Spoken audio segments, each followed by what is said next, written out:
Combien de batteries j'ai besoin chez moi en cas de panne de courant? Cette question-là revient tout le temps lorsqu'on parle avec des nouveaux clients chez Climanova. On va démystifier ça ensemble.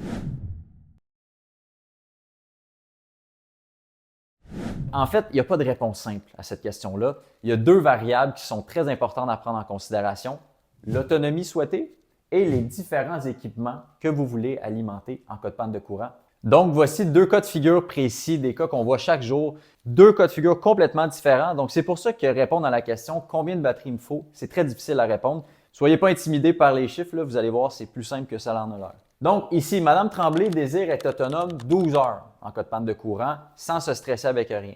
C'est quoi les équipements qu'elle décide d'alimenter ici? Frigo, lumière, Wi-Fi et la sump pump. Une sump pump, pour ceux qui ne savent pas c'est quoi, c'est pour éviter les refoulements et éventuellement une inondation dans le sous-sol. Donc, un frigo, ça consomme comment? Ça consomme 200 watts. Des lumières, ça consomme, toutes combinées évidemment, 250 watts. Ensuite de ça, le Wi-Fi, c'est 20 watts et la sump pump, c'est 500 watts. Donc, si on additionne tout ce nombre de watts-là, on arrive avec une sortie de 970 watts. Là, ce qui est important à comprendre ici, la sortie, ce que ça veut dire, c'est que si tous les équipements fonctionnent en simultané, donc en même temps, vous allez consommer 970 watts. Mais dans le monde réel, tous les équipements ne fonctionnent jamais tout en même temps. Ça n'arrive pas. En tout cas, ça arrive très rarement. Donc, qu'est-ce qu'il faut savoir? C'est parfait, mais considérant que madame veut être autonome 12 heures, combien de temps chacun de ces équipements-ci vont fonctionner sur 12 heures? Donc, un frigo fonctionne environ 8 heures sur 12 heures. Donc, le 2/3 du temps. Donc, si on fait 8 heures de fonctionnement fois 200 watts, on arrive à, sur 12 heures, une consommation de 1600 watts. Je fais le même exercice avec la lumière. La lumière va fonctionner environ la moitié du temps, donc 6 heures. On arrive avec un total sur 12 heures de consommation de 1500 watts. Le Wi-Fi va fonctionner tout le temps, donc on est à 240 watts. J'ai juste fait x12 ici. Et la sump pump, ça c'est très variable d'un client à l'autre. J'ai des clients qui leur sump pump part même pas une fois par jour, d'autres que c'est une fois par heure. Très variable. Mais j'ai été très généreux, disons. Donc, sur 12 heures, on va dire que la sump pump peut fonctionner 2 heures. Donc, sur 12 heures, combien on va avoir consommé? On arrive avec un total de 4340 watts. Donc, pour résumer, pour être autonome 12 heures, combien de kilowatts de batterie il va vous falloir? Il va vous falloir 5 kilowatts minimum. Et là, il y a une chose aussi que je veux mettre l'accent dessus, c'est que vous avez un certain pouvoir. Ce que je veux dire, c'est que si vous voulez accentuer votre autonomie lors d'une panne, vous pouvez décider d'utiliser moins certains équipements. Bon, c'est sûr que le frigo, on n'a pas beaucoup de marge de manœuvre, mais par contre, avec les lumières, on peut décider d'être plus vigilant, soit les fermer plus rapidement ou de ne pas les allumer si c'est en pleine journée. Ensuite de ça, le Wi-Fi, encore là, je pense qu'avec le peu que ça consomme, c'est pas grave. Et la sump pump, encore une fois, c'est une obligation. Mais vous allez voir, dans l'autre cas de figure, il y a moyen de faire attention pour augmenter l'autonomie de la batterie. Maintenant, deuxième cas de figure, M. Guérin décide d'être autonome 24 heures en cas de panne de courant, donc 2 fois plus que Mme Tremblay.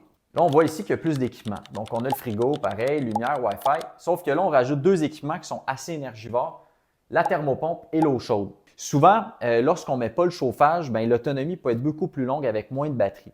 Mme Tremblay, heureusement, chauffait avec une fournaise au gaz. Donc, on n'a pas besoin d'alimenter son chauffage électriquement. Ici, par contre, on a une thermopompe et un système à eau chaude. La thermopompe consomme 1500 watts et l'eau chaude 4500. Donc, on va faire le même travail que l'autre côté. On va additionner chaque watt ici. Donc, la sortie, donc si tout fonctionne en même temps, on est à 6450 watts. Donc, encore une fois, je disais 24 heures. Donc, le frigo sur 24 heures va fonctionner 16 heures, les lumières 12 heures, le Wi-Fi 24 heures. Et la thermopompe, on va dire la moitié du temps, donc 12 heures. Et l'eau chaude sur 24 heures, encore là, c'est très généreux, on va dire 2 heures. Donc, on additionne tout le nombre de watts.